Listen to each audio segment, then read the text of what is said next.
부터 MRI 장비에 대해서 이야기를 나누어 보려고 합니다.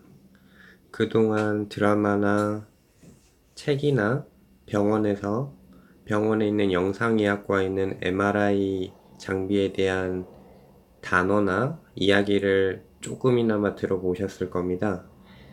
이게 일반인들 및 학생이나 현직 종사자분들, 특히 장비 쪽에 대해서 궁금해 하셨던 분들에 대해서 제가 조금씩 이야기를 나눠보려고 합니다. 현재 시중에는 MRI 영상 자체에 대한 책들이 상당히 많이 나와 있는데요. 그런 책들 이외에 이제 시스템적으로 좀 더 접근해 보려고 합니다. 당연히 저도 알고 있는 지식이 상당히 한정적이기 때문에 저도 스스로 공부를 해가면서 여러분과 정보를 공유할 예정이고요. 그리고 혹시 제가 미진하게 알고 있는 점이 있다면 조언을 해주시면 그 점 참고해가지고 다시 준비해서 다시 공유할 수 있도록 하겠습니다. 이제 MRI는 무엇이냐? 저희가 시중에 상당히 많은 자료들이 유튜브나 구글이나 네이버에 나와 있는데요. 저도 그런 자료들을 이제 참고를 하면 좋겠지만 실제로 저희 강의에 사용하기에는 상업적, 지적재산권 등등이 많이 연관이 되어 있기 때문에 저는 제 필기를 위주로 조금씩 컨셉 위주로 가려고 합니다. 자동차들이 A 자동차 회사, B 자동차 회사, C 자동차 회사들이 있고 그 자동차 회사들의 자동차 구조가 대부분 상이하듯이 MRI 자체의 기계들도 A사나 B사나 C사나 기본 구조 자체에는 큰 구조의 차이가 없다고 생각하시면 되고요. 이제 각 회사들마다 각자가 특장점으로 내세우는 특징들에 대해서 이제 컨셉들이 마케팅적인 수단들이 다르긴 한데 그 점에 대해서는 각 회사들이 충분히 자신들의 장점에 대해서 피력을 하고 있기 때문에 현재는 그런 상당히 응용적인 부분에 대해서는 이야기를 하기는 힘들 것 같고요. 이제 가장 기본적인 자동차는 무엇인가, MRI는 무엇인가, 그런 기본적인 기초부터 다져 나가려고 합니다. MRI는 영어로 MRI죠. 한국말로는 자기공명 영상장치라고 불립니다. 마그네틱, 죄송합니다. 마그네틱 리소넌스 이미징 자기 공명 영상. 여기서 이 각각의 단어들이 뜻하는 바는 당연히 이해를 하시겠죠. 저희 연구자석 할 때 퍼머넌트 마그넷 칭할 때 마그네틱, 리소넌스는 저희 군인들이 우르르르 다리를 건너갈 때 발 맞추어 걸어가면 그런 진동들이 공명 현상을 일으켜서 다리 전체를 흔들리게 할 수도 있다. 그런 의미에서의 공명인 것이고요. 와인잔을 쫙 늘어놓고 옆에 잔을 딱 쳤을 때 그 잔이 옆에 있는 와인잔한테 영향을 줄 수 있는 것도 공명이라고 할 수 있고요. 저희 소리국세를 이용해서 초등학교 과학 시간에 나오는 거죠. 그렇게 소리국세가 공명 현상을 일으켜서 옆 소리국세한테 공명 현상을 전달하는 걸 또 공명이라고도 하죠. 이미징은 다들 아시듯 사진이나 영상, 그런 이미지를 뜻하는 겁니다. 여기서 이제 한 가지 알아두셔야 될 게 시중에는 MRI 이외에 MRA, MRS 등등등이 있는데요. 이제 MRA, MR은 똑같습니다. A는 엔지오그래피, 이거는 혈관을 조형하는 방법입니다. 이제 머릿속이나 뭐 심장 쪽이나 다리 쪽이나 이제 MR 장비를 이용해서 마그네틱 리소넌스 장치를 이용해서 혈관을 보기 위한 목적을 MRA라고 칭하고요. 마그네틱 리소넌스 엔지오그래피 또 있습니다. MRS. MRS는 스펙트로스코피라고 불립니다. 이것은 이제 영상 이외에 영상이나 혈관 이외에 스펙트로스코피 분광학이라고 하죠. 이제 MR을 이용해서 얻은 데이터를 이용해서 그 어느 한 부분에 대한 매질이 수치를 그래프화해서 그 수치를 바탕으로 연구를 하는 분야입니다. 또 있습니다. fMRI. F는 펑셔널이고요.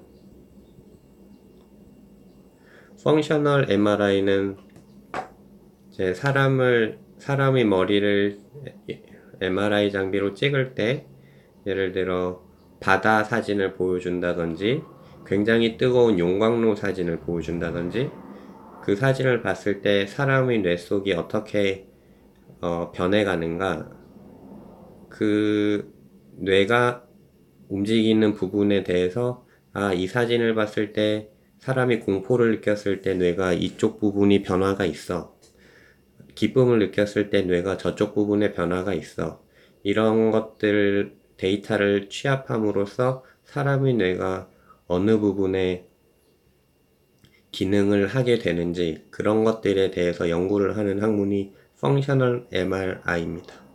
이외에도 MR을 이용한 연구에는 현재 무궁무진하게 많은 부분이 진행이 되고 있고요. 저는 단순히 한 사람일 뿐이고 전 세계 각지에 있는 엄청난 연구원들이 하루가 멀다 하고 MR 장비를 이용해서 논문을 내고 있습니다. MRI 역사는 엑스레이 역사보다는 그렇게 오래되진 않았습니다.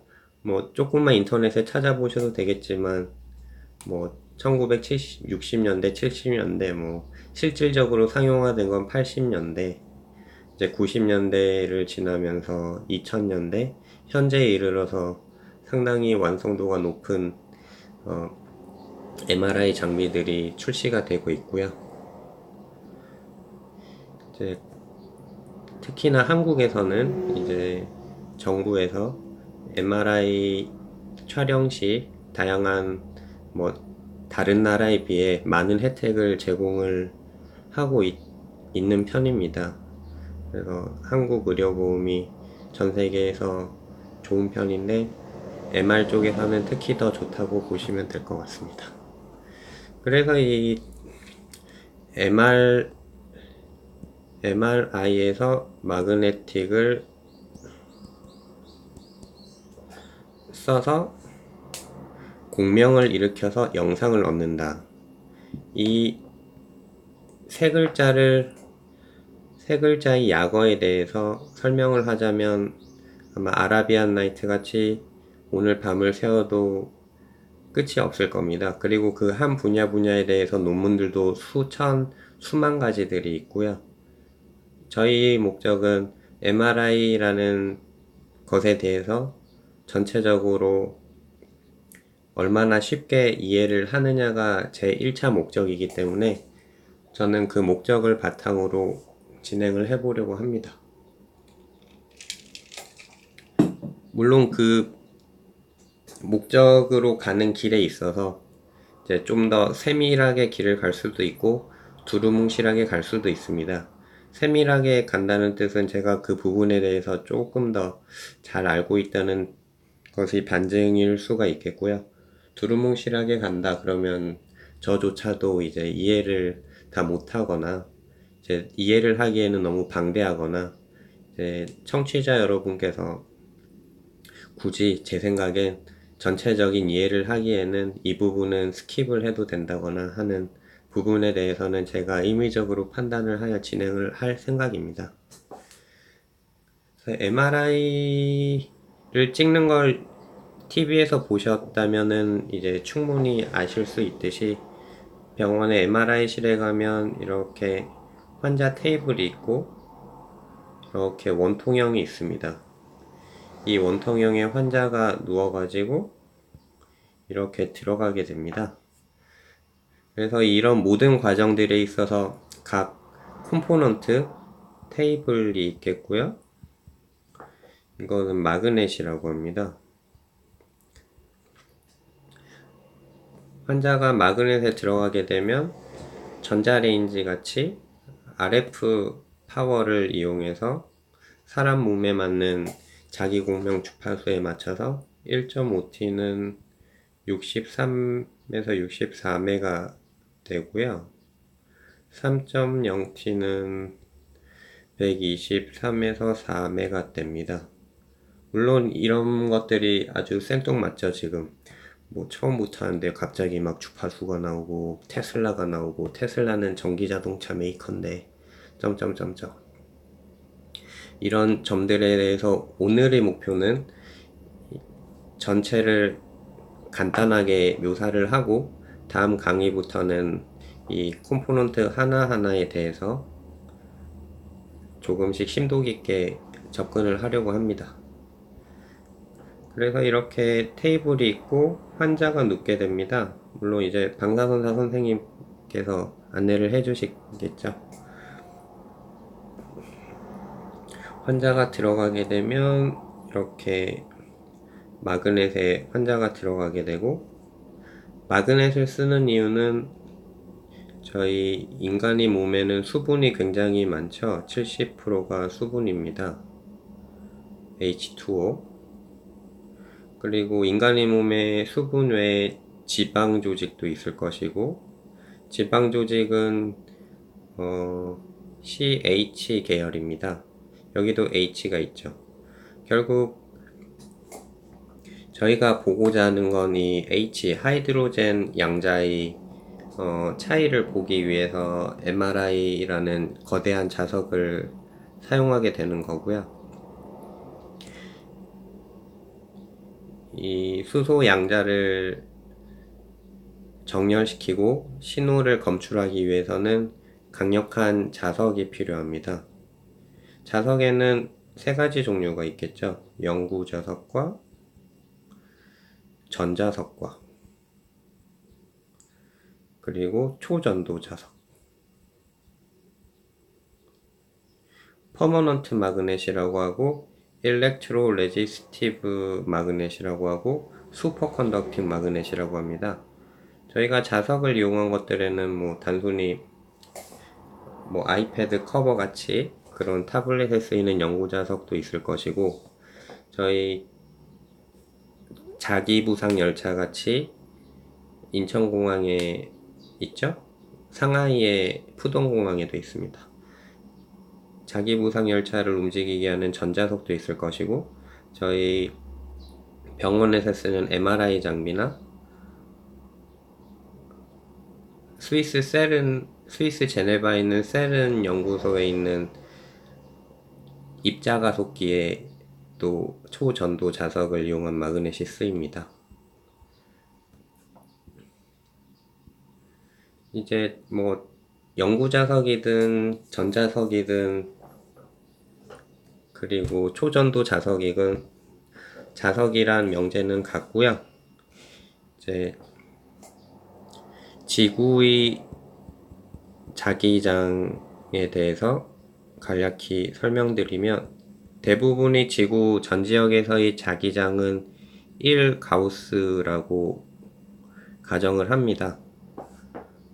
뭐 어떤 그 극지방은 조금 높기도 하고 낮기도 하고, 적도에 가면 조금 높기도 하고 낮기도 한데 대충 1가우스로 잡습니다.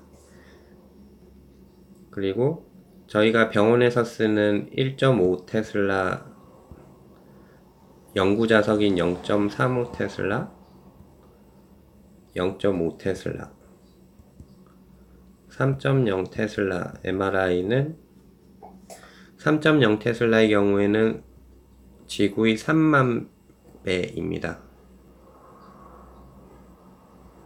그러면 1.5 테슬라의 경우에는 지구 자기장의 15,000배고요. 0.35 테슬라의 경우에는 3,500배가 되겠죠. 0.5 테슬라는 5,000배입니다.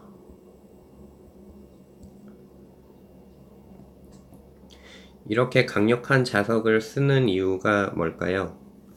굳이 적당한 자기장만 있어도 영상이 나올 수 있다면 좋을 텐데 힘들게 열심히 자석을 붙여가고 전류를 흘려가면서 이런 강한 자기장을 만들어야 되는 이유는 자기장이 강할수록 영상이 좋다, 그렇게 인지를 하시는 게 가장 쉽고요. 그 점에 대해서는 나중에 또 파고 들어갈 수 있도록 하겠습니다.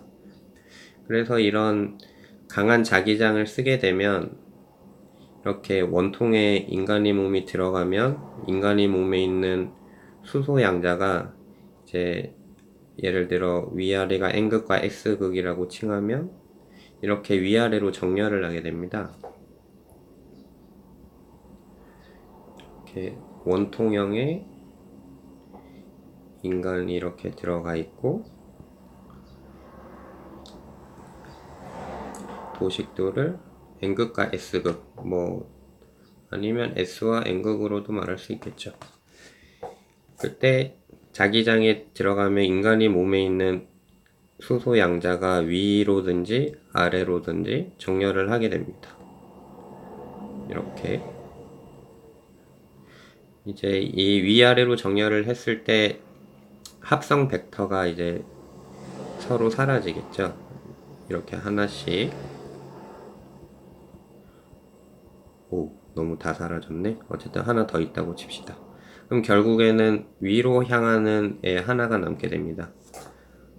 어쨌든 이런 합성 벡터식에 의해서 위로든 아래든지 어쨌든 방향성을 지니는 수소 양자가 나타나게 됩니다. 이거를 저는 정렬을 했다고 표현을 하는데요. 좀 더 전문 용어가 있을 겁니다. 어쨌든 정렬을 한 이 수소 양자를 이 수소 양자에 맞는 RF 프리퀀시, 사실은 레이모 프리퀀시라고 합니다. 라모르라고도 하죠. 꼭 사람 같죠? 아모르. 아무튼 1.5T의 경우 약 63메가에서 64메가대의 레이모 프리퀀시에 대한 RF 프리퀀시를 이 수소 양자에 대해서 쏴줍니다. 그 RF 프리퀀시는 당연히 어느 정도의 파워도 들어가 있겠죠. 1.5T의 경우 RF 앰프의 파워가 보통 15에서 18kW 정도고 3.0T는 이것도 마찬가지로 15에서 20kW 짜리를 두 개를 쓰던지 30에서 40kW 짜리를 한 대를 쓰던지 합니다. 어쨌든 이렇게 위아래로 정렬되어 있는 수소 양자를 RF를 이용해서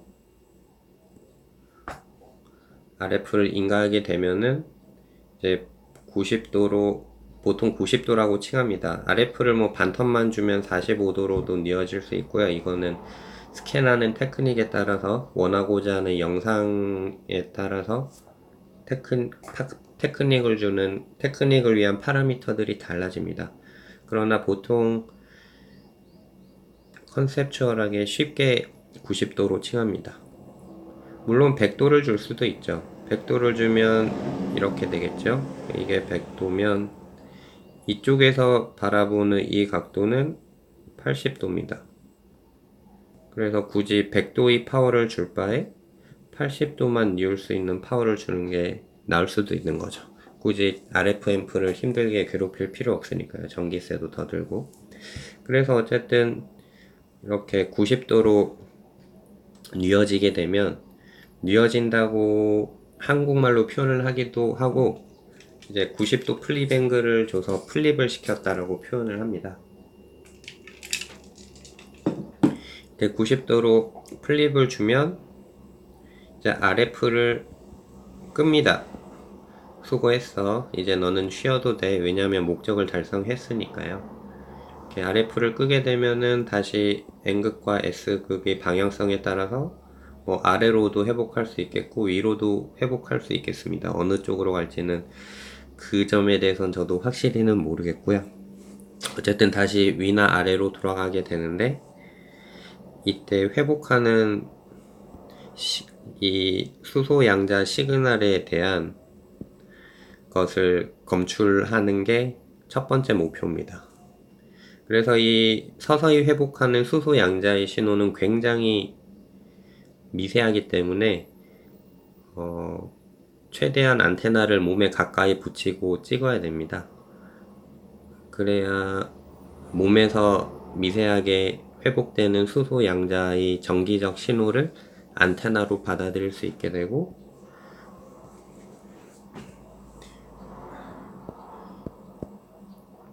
이렇게 예를 들어 머리에 이렇게 저희는 로컬 코일이라고 칭하는데요.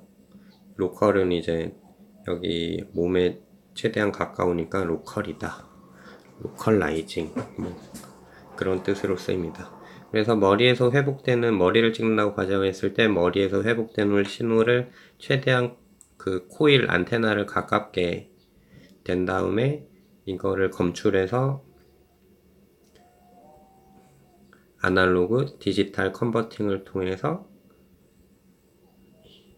이미지 애퀴지션을 하게 되고, 이거는 이미지 애퀴지션 컴퓨터 혹은 워크스테이션에 의해서 저희가 공대에서 굉장히 괴로웠었던 뭐 푸리에 트랜스폼 뭐 등등 그런 알고리즘을 통해서 변환이 되게 됩니다. 그게 변환이 되는 공간을 K 스페이스라고 하고요. 그렇기 때문에 이 K 스페이스에서 벌어지는 이미지 변환 알고리즘들이 굉장히 복잡하고, 현재도 아주 많은 방법들이 연구되어지고 적용이 되어지고 도출이 되어지고 학회에서 발표가 되고 있습니다. 그래서 이 워크스테이션은 보통 사양이 굉장히 좋고요.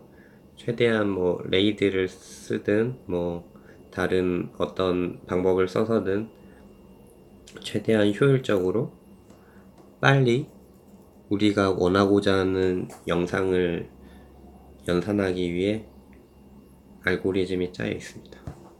그래서 이 이미지 애퀴지션 워크스테이션을 통해서 영상이 계산이 되면은 보통은 이제 랜 케이블로 연결되어 있죠. 얘도 컴퓨터니까 이제 조정실에 있는 컴퓨터에 뭐 이렇게 영상이 나오게 됩니다. 이게 MRI 기계의 기본 컨셉입니다. 다시 정리하자면, 자석 안에 사람이 들어가고 자석 안에서 수소 양자가 위나 아래로 정렬이 됐을 때 RF를 인가를 하게 되고, RF를 끈 후, 물론 이제 테크니컬적으로 어떤 테크닉을 쓰기 위해서 뭐 키고 끄고 할 수도 있습니다. RF를 끄고 회복되어지는 RF 신호가 아니죠. 수소 양자 신호를 로컬 코일로 검출해가지고 아날로그 디지털 컨버팅을 통해 워크스테이션으로 가고, 워크스테이션에서는 영상을 계산해서 사용자 컴퓨터로 영상을 뿌려주게 됩니다. 이게 전체적인 컨셉입니다. 주의사항들이 많겠죠. 1번 자기장이 세기 때문에, 특히 최근 종합병원이나 뭐 기타 의원 등등 연구자석 0.35T에서 0.5T는 이제 빠지는 추세입니다. 보통 있는 것들이 1.5T에서 3T, 심지어는 연구용으로 있는 7테슬라도 있습니다. 이거는 7만 배죠. 엄청 셉니다. 그래서 지구의 기본 자기장이 15,000배, 30,000배이기 때문에 가위나 뭐 쇠붙이 등 그런 것들이 있으면 큰일 납니다. 종종 사고도 납니다. 뭐 산소통이 빨려 들어가서 큰일이 나거나 휠체어가 붙거나 진공청소기가 붙거나 심지어 바닥 왁싱하는 기계가 달라붙기도 합니다. 그럴 때는 정말 떼내기가 힘들죠. 그럴 땐 여기 마그넷 안에 있는 전류를 이제 강제로 빼낸 후에 뭐 극단적인 방법으로도 뺄 수가 있고 천천히 빼는 방법도 있습니다. 극단적인 것보다는 천천히 빼는 게 좋겠죠.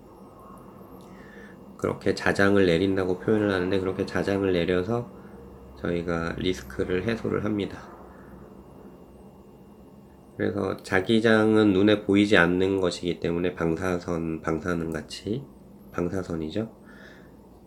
엄청나게 조심을 많이 해야 됩니다.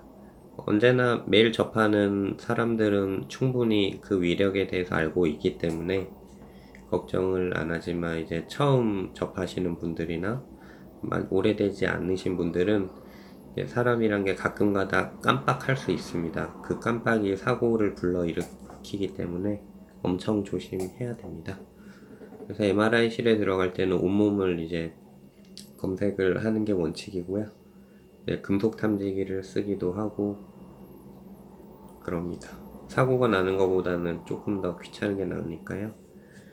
그 외에 뭐 몸에 뭐 심장박동기나 아니면 DBS, Deep Brain Stimulation 전극 같은 거를 이제 꽂으신 분들도 이제 MR 촬영을 하실 때는 뭐 임플란트 하신 분들이나 조심을 하셔야 되고요.